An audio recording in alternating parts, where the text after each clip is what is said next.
오늘도 하나님이 이 마태복음 강해 통해서 은혜 주실 줄 믿습니다. 여러분, 하나님은 혼자 다 하실 수 있는데 혼자 안 하세요?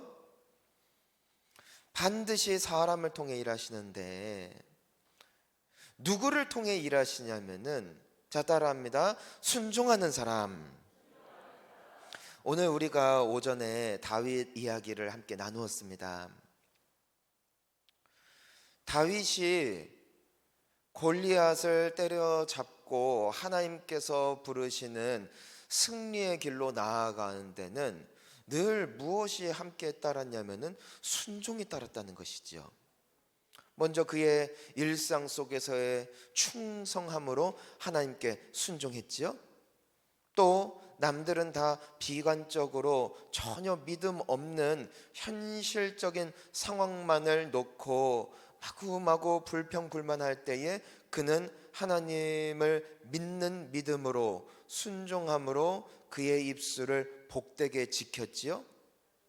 그러니까 하나님께서 다윗이 순종을 하니까 그 순종한 자에게 주시는 복을 내려주시고, 또 순종하는 다윗을 통하여 그분의 뜻을 그 시대 가운데 이루어 가셨다는 것이에요. 사랑하는 성도님 여러분, 하나님은 지금도 일하고 계세요. 단지 누구를 통해 일하시냐면, 다시 따라합니다. 순종하는 자, 순종하는 사람을 통해서 지금도 하나님께서는 그분의 뜻을 이루어가고 계시더라는 것이에요. 자, 우리가 시간이 지나고 보니까 서산에 본향교회가 세워진 것이 하나님의 뜻이었어요. 그런데 그리고 이 교회를 통하여 우리가 예수님을 믿고 구원받아 이렇게 행복한 하나님의 자녀로서 살게 되어진 것도 다 하나님의 뜻이 이루어진 거예요. 그런데 그 뜻이 누구를 통해서 이루어진 것이에요? 우리 순종하신 또 원로 목사님, 사모님의 그 눈물에 헌신이 있었고 순종이 있었기 때문이지, 이분들이 저기 서울에 앉아서 그냥 서산 위에서 기도했으면 본향교회 있어요? 없어요? 없어요. 여러분, 여기에 전도되어 우리 교회에 오신 분들이 있어요. 누군가를 소개를 통해서, 전도를 통해서, 강권함을 통하여 예배를 드리다가 또 예수님을 만나 구원을 받게 된 분들이 계시는데, 우리는 고백하기를 하나님께서 나를 사랑하셔서 나를 택하사 나로 예수 믿게 하셨습니다 고백하지만, 예수 믿게 되어진 데에는 전도한 분들이 계셨다는 거예요. 그분들의 순종이 있었고 그분들의 헌신이 있었기 때문에 우리가 예수 믿고 구원받은 것이지, 그분들이 순종하지 않고 다 누워서 아유 하나님이 알아서 구원하십니다 했으면 우리 다 지옥 갔어요. 아멘. 그러니까 하나님은 지금도 구원할 백성들을 찾고 계시는데, 추수할 것이 많아져서 들판이 휘어졌는데 주님은 지금도 누구를 찾으세요? 추수할 일꾼들을 찾고 계시다. 즉, 누가 우리를 위하여 갈고 이사야에게 외치시는 하나님의 음성. 그때 이사야가 대답하죠. 주여, 내가 여기 있사오니 나를 보내소서. 내가 순종하겠습니다. 하나님이 이사야를 쓰신 이유는 이사야가 다른 선지자들보다 탁월했기 때문도 아니고 능력이 더 있기 때문도 아니고, 내가 순종하겠습니다. 내 아를 써주세요. 하나님이 이사야를 쓰시더라는 것이에요. 이번에도 보니까 사람은 누구와 함께 일하고 싶어 할까? 수준 있고 능력 있는 유능한 사람과 일하고 싶을까요? 아니면은 열심히 하고자 하는 그런 간절함이 있는 사람과 일하고 싶을까요?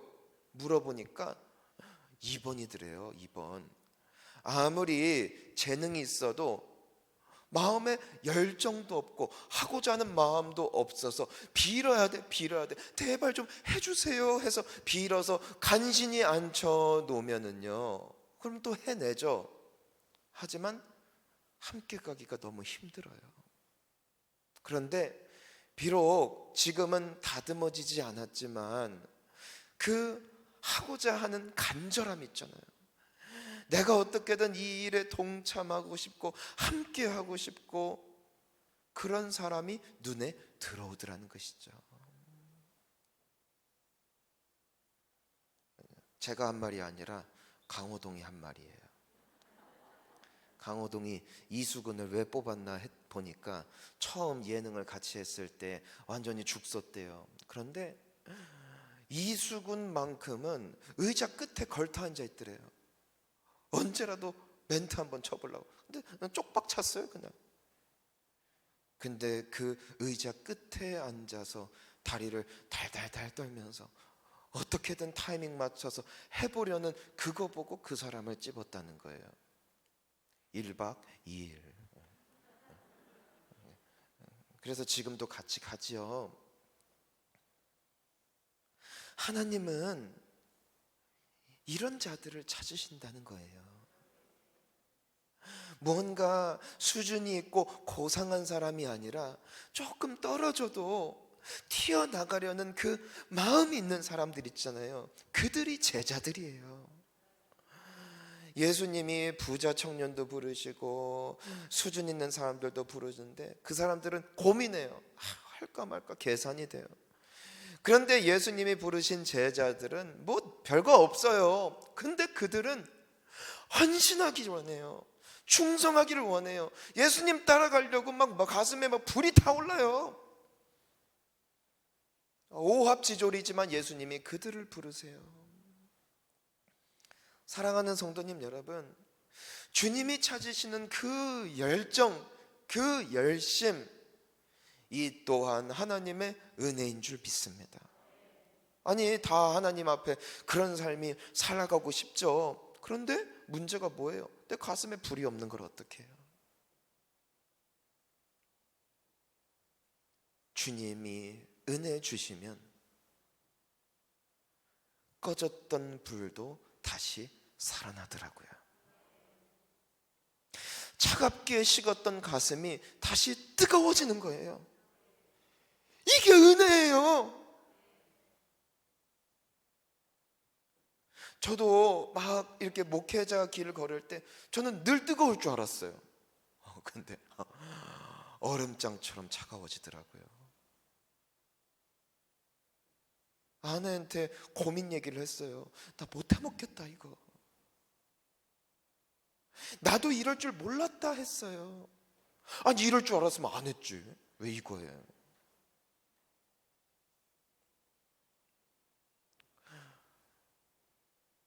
뜨거워지고 싶어요. 안 돼요. 하지만 저는 하나님께 감사한 것은 하나님은 때에 맞는 은혜를 주세요. 전혀 은혜 받지 않을 타이밍에 하나님이 은혜를 받게 하시고, 내가 막 되게 간절히 하나님을 찾아서가 아니라 뭔가 내 가슴 속에 다시금 깨닫게 하시고 일어나게 하셔서 하나님을 찾게 해서 다시 주님 위해서 살고자 하는 열망이 솟아오르게 하심으로, 아, 열정도 주님이 주시는구나. 아, 하나님이 쓰고자 하시면은 없던 심장도 다시 뛰게 하시는 게 하나님의 역사구나. 사랑하는 성도님 여러분, 우리 모두가 하나님께 쓰임받기를 소망합니다. 오늘 우리가 말씀을 보니까 예수님이 이 땅에 오시는 것도 무엇을 통해 되냐면은, 자, 따라합니다. 하나님의 역사. 또 따라합니다. 사람의 순종. 하나님은 예수 그리스도를 동정녀의 몸을 통하여 이 땅에 나오기를 원하시는데, 누구의 동의가 필요해요? 사람의 동의가 필요한 거예요. 그냥 성령께서 마리아의 몸에 허락도 없이 그냥 들어가셔서 잉태된 게 아니라 물으시는 거예요. 내가 너를 통하여 이 땅에 구원자를 보내기를 원한다. 마리아가 고민하고 걱정합니다. 하지만 결국 무엇이라고 고백해요? 당신의 계집 종이오니 당신의 뜻이 이루어지기를 원합니다. 너무 귀한 마음입니다.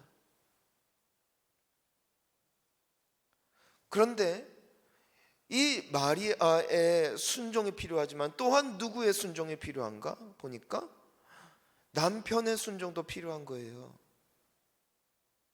그래야 다윗의 혈통을 따라 이 땅에 태어나신 이가 메시아다라는 하나님의 말씀이 누구의 순종을 통해 완성이 된다는 거예요? 요셉이 순종해야 완성이 되는 거예요. 근데 오늘 보니까 요셉은 그럴 인물이 아닙니다. 고상하게 하나님이 말씀만 하시면 순종하겠습니다 한 건 마리아 얘기고요. 남편 요셉은 그런 사람 아니에요. 자, 우리 오늘 본문 말씀 18절 한번 다시 읽어볼까요? 읽습니다. 예수 그리스도의 나심은 이러하니라. 그의 어머니 마리아가 요셉과 약혼하고 동거하기 전에 성령으로 잉태된 것이 나타났더니. 자, 당시에 유대인들의 결혼 예식에는 세 가지 과정이 있어요. 자, 첫 번째가 약혼이에요. 두 번째가 정혼입니다. 세 번째가 결혼이에요. 자, 첫 번째로 약혼은 뭐냐면은 아직 아이들이 어릴 때 부모끼리 정하는 거예요. 이거 보통 문제가 아니에요.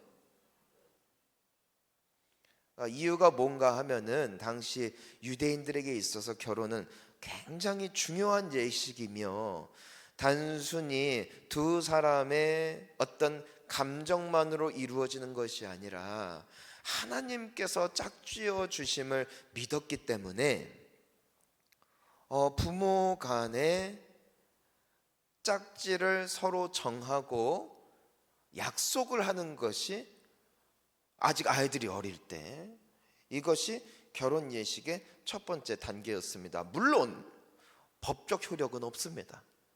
그냥 부모님들끼리 약속한 거지만 나중에 애들이 커서 어릴 땐 괜찮았는데 크면서 영 이게 아니라 그래서 서로 이게 전혀 동의가 안 돼요. 그러면은 깰 수 있는 게 이게 약혼이에요. 두 번째가 정혼입니다. 정혼.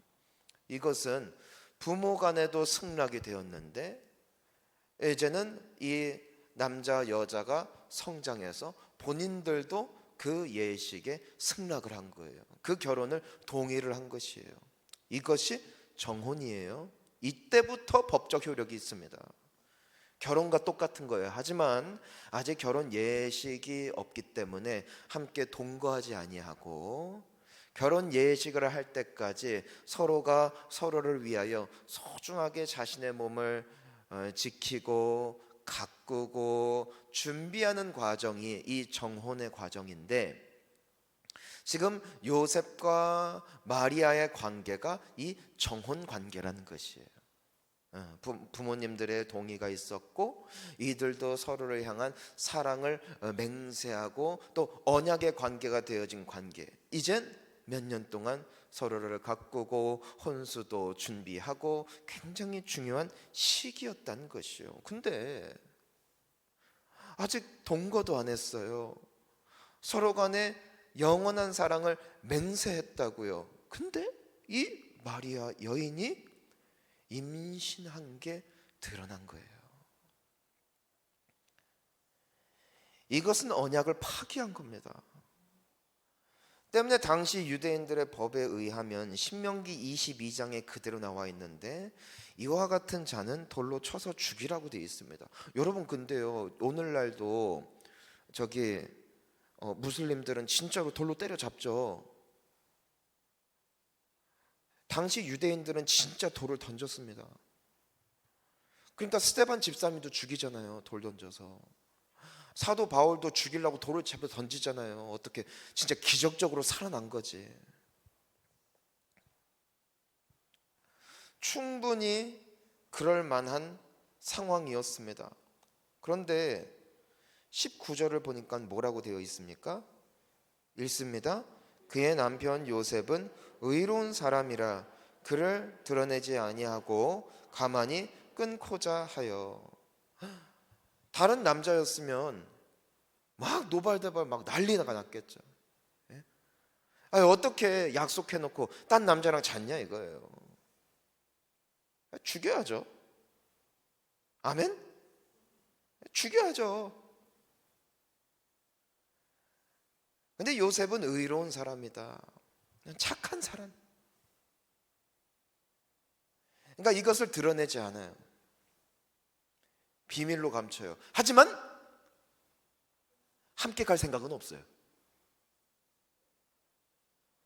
왜냐면은 이 여인을 내 아내로 거둬들이면은 물론 이 아이의 아빠가 누군지는 몰라요. 하지만 요셉도 덩달아 평생 덤탱이 쓰는 거예요. 쟤네들은 결혼도 안 했는데 둘이 어긴 사람들이다.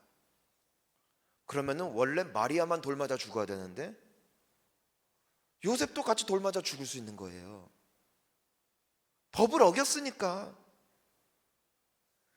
그러니까 요셉이 드러내지 않기로 결정해서 마리아를 보호해 주는 것까지는 괜찮지만 그녀와 함께 갈 생각까지는 할 수가 없는 것이죠. 그래서 끊고자 그 관계를 정리를 조용히 하고자 합니다. 여러분 요셉은 굉장히 용기 있는 사람이 아니에요. 나중에도 보면은 헤롯 왕이 죽인다고 하니까 꿈에 천사가 나타나는 것을 보고 나중에 이집트로 도망을 가죠. 그리고 이젠 돌아와도 된다 해서 돌아오려고 하는데 헤롯 왕의 아들이 왕된 거 보고 무서워서 가기를 주저해요. 그래서 베들레헴으로 가지 못하고 결국 나사렛에 거주하게 됩니다. 그러니까 요셉은 용기가 있고 배짱이 있는 어떤 그런 남자다운 막 아주 우리가 본받을 만한 그런 멋진 사람이 아니라 겁이 많고 두려움이 많고 너무나 평범한 사람이었다는 것이에요. 와, 이 사람 설득하려면 보통 일이 아니겠어요. 이런 사람은 순종하기가 어려워요. 여러분 우리가 하나님의 말씀을 알잖아요.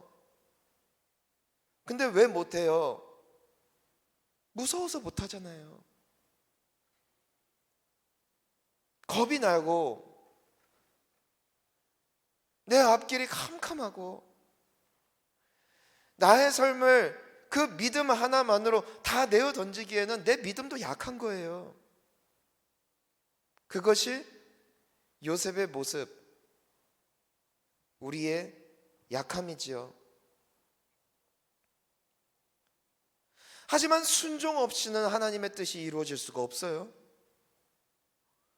근데 요셉은 또한 순종할 만한 위인이 못 돼요.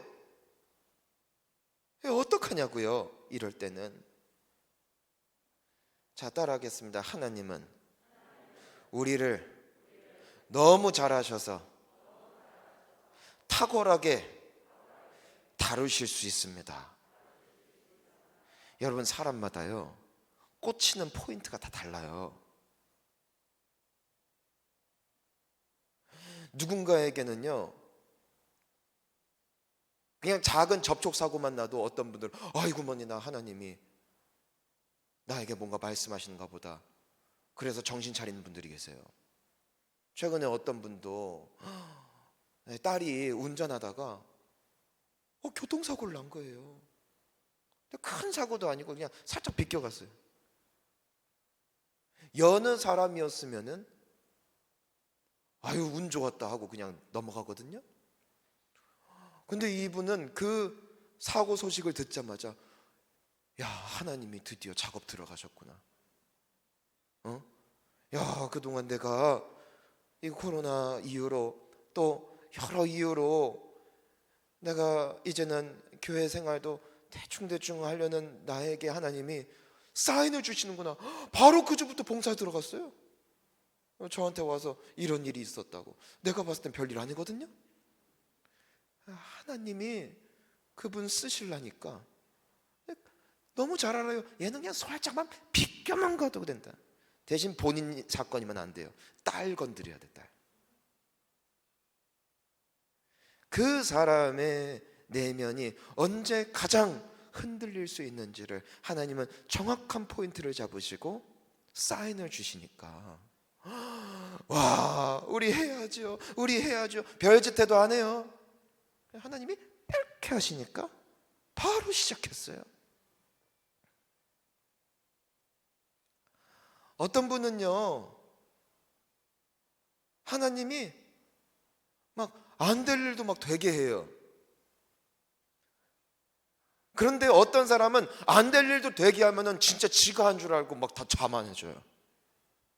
그런 사람은 하나님이 그렇게 안 다루세요. 근데 이 사람은 별로 하는 것도 없는데 하나님이 이렇게 은혜를 주시거든요. 복을 주세요. 근데 그 사람이 하나님 나한테 왜 이러십니까? 하고 엉엉 울어요.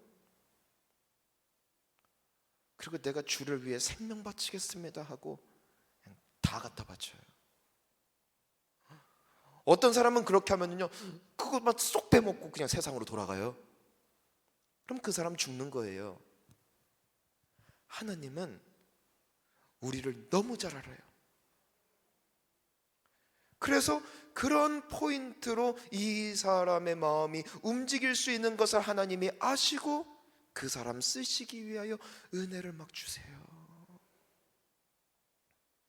그러니까 그 사람도 누구도 그 고집을 꺾지 못하는데 하나님은 정확하게 아시고 작업하시니까 바로 순종하고 눈물 흘리며 회개하고 삶을 주님 앞에 다 갖다 바치더라고요.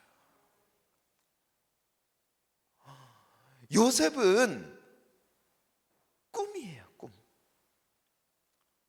이 사람은 뭐 복을 준다고 될 것도 아니고 뭔가 선지자를 보낸다고 정신 차릴 것도 아니고 이 사람은 꿈을 꿔야 돼, 꿈을. 혹은 환상을 봐야 돼. 그러니까 20절을 보니까 어떻게 돼 있어요? 끊어야지 하고 생각할 때에 어떻게 돼요? 주의 사자가 현몽했어요. 현몽. 꿈속에서 나타나요. 너무 생생해요.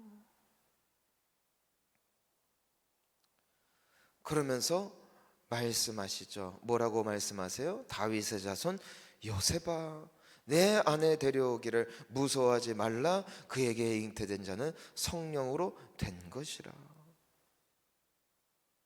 아니, 요셉이 기도해서 꿈꿨으면은 야, 그래도 기도라도 해야겠다 해요. 기도하지 않았어요? 요셉은 뭐 하고 있었어요? 그냥 생각하고 있었어요. 이걸 어떻게 조질까 하고 생각하고 있었어요.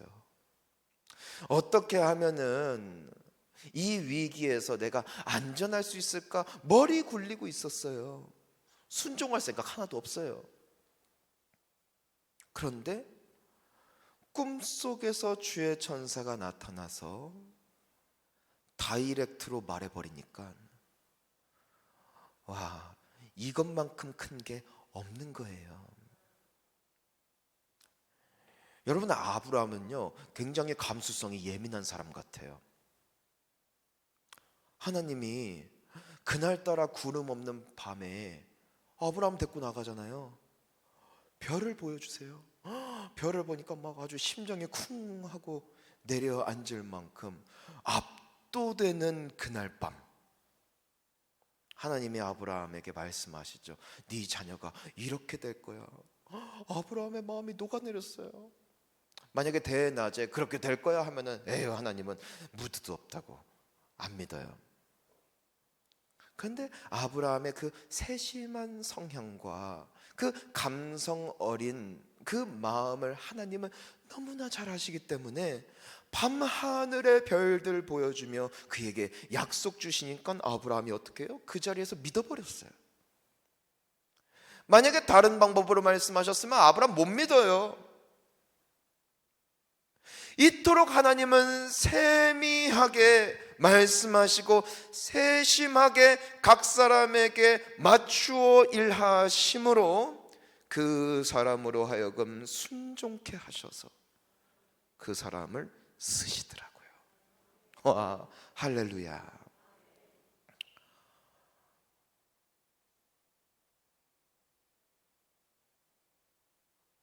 그러니까 이 천사가 꿈속에서 만약에 선지자를 통해 말했거나 그냥 마리아를 통해 말했으면 아주 꿈쩍도 안 할 사람이 꿈속에서 하나님의 천사가 직접 말해버리니까 요셉이 어떻게 해요? 24절 한번 볼까요? 24절 함께 읽습니다.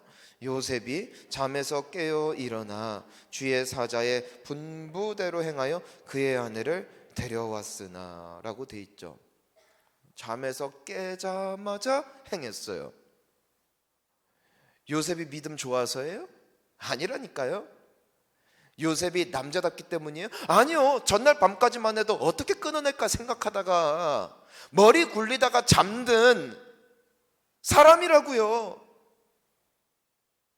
하지만 하나님께서 하나님의 뜻을 이루기 위해서는 요셉의 순종이 필요한데 순종할 생각이 없으니까 순종할 수 있는 포인트를 건드려 주심으로써 은혜를 주심으로써 요셉으로 말미암아 지체치 아니하고 순종하게끔 하시는 하나님의 역사가 그분의 뜻을 완성시키셨다는 것이에요. 그런데 성경은 뭐라고 하냐면 요셉이 순종한 거래요.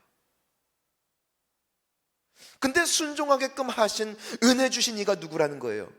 하나님이시라는 것이에요. 하나님은 왜 좋으신 하나님이냐면요, 그분이 다 해놓고 우리로 하여금 순종할 수 있는 은혜 다 베풀어 놓으시고 순종할 수밖에 없게끔 만드신 다음에 내가 순종하면 네가 순종했으니 네 믿음대로 내가 복을 주겠다. 기도할 수밖에 없는 은혜를 주세요.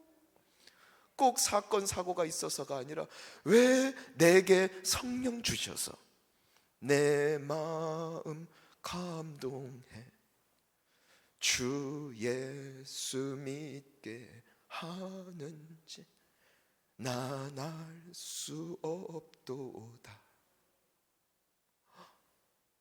내게 성령을 주셔서 내 마음에 예수를 사랑하게 하는 거예요.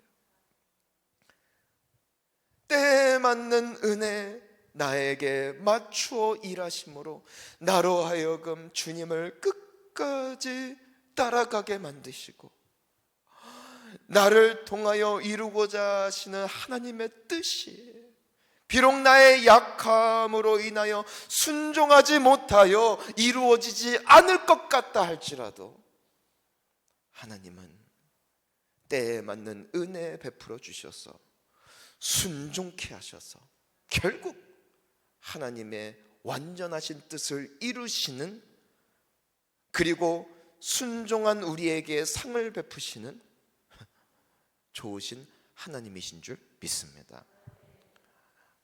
원로 목사님 종종 그런 말씀하셨어요. 내가 거룩한 어떤 꿈을 가지고 서산 온 게 아니라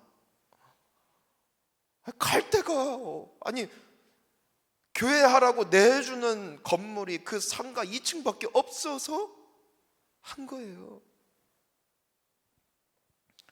저는 원로 목사님의 참 고백에 전 참 존경과 또 하나님을 향한 참 감사가 있는데, 제 말이 아니라 우리 원로 목사님이 말씀하신 거니까 나를 욕하지 말아요. 처음에 왜 목회를 열심히 했느냐? 그때 제 동생 민호가 몇 살이었나 모르겠어요. 유치원생이었을 거예요. 방금 그 사모님이 5살이래요.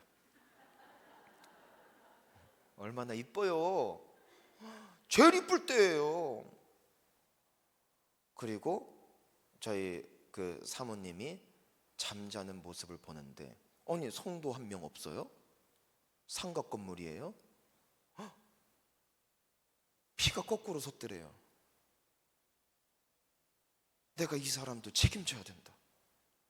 그러니까 거룩한 소명으로는 원로 목사님을 못 움직여요.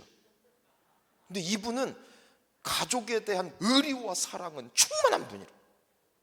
우리는 자꾸 피가 그래요. 피가. 하여튼 우리 가족 건드리면 그것들은 다 지옥 가야 돼요. 약간 사상이 그래요. 우리가 그냥 집안이 그렇다는 거예요. 그러니까 하나님이 너가 예수를 위해서 충성해야지, 십자가의 길을 가야지 하면은 안 움직입니다, 절대로. 근데 와, 내 피부치가, 아니 얘가 이렇게 내가 그냥 살다가는 내가 얘를 굶길 순 없다. 이분의 가슴에 불을 지른 거예요, 하나님이. 그래서 서산을 뒤집어 버렸잖아요. 그치요? 맞대요. 아니 목회의 길을 가야 된다, 너 가난해도 가야 된다 하면 안 가니까 때에 맞는 은혜 주셔서 본향교회를 세워가시는 하나님의 이 살아있는 역사를 보십시오. 여러분, 하나님이 우리를 통하여 이루고자 하시는 뜻은 이렇게 지금도 이루어져 가고 있습니다. 저는 너무 감사해요. 저는 이제 성도님들 보면서 더 고민 안 합니다. 전 기도만 해요. 왜? 하나님이 알아서 키우는데요. 목사가 이거 합시다 하면은요, 하려다가도 할 마음 싹 사라진대요.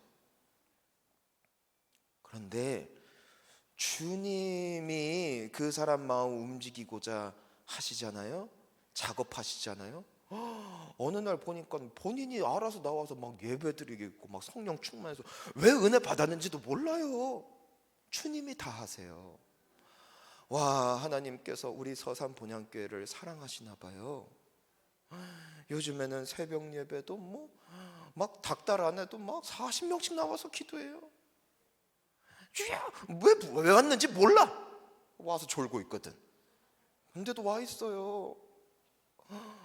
올 사람이 아닌데 와 있어요. 인생에 별 문제도 없는데 와서 기도해요. 여러분, 오늘도 얼마나 많은 분들이 와서 같이 예배해요. 여러분 저녁에 왜 와요 근데? 오전에 예배 드렸잖아요. 왜 오냐고요? 눈치 보세요 혹시? 목사가 뭐라고 안 하잖아요. 근데 예배하잖아요. 왜 그럴까요? 은혜입니다. 은혜예요. 하나님이 여러분 통하, 우리 통하여 받으실 영광이 있으신가 봐요. 하실 일이 있나 봐요. 이것이 요셉을 통하여 완성되어 가는 하나님의 뜻이라는 것이에요. 우리 마지막으로 25절 읽습니다. 아들을 낳기까지 동침하지 아니하더니 나음의 이름을 예수라 하니라. 낳았어요. 돌에 맞아 죽지 않았어요. 요셉이 함께 했고, 이 아이가 출생하여 출생 신고가 아버지 요셉의 이름으로 될 수 있었던 거예요. 다윗의 자손 예수여. 그 말씀이 이루어지는 이 모든 순간, 하나님의 역사, 이것이 오늘날도 일하고 계시는 하나님의 은혜인 줄 믿습니다. 예수는 그렇게 오셨어요.